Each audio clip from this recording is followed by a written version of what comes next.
So now I've gotten the latch in,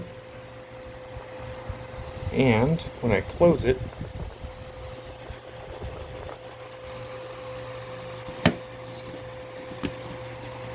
it makes a tight fit.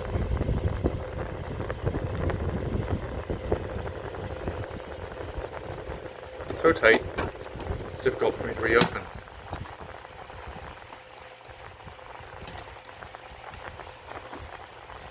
I think I'm going to need to get me a knob. But there was another small problem. The screw to secure the metal bar to the box came all the way through. Bummer.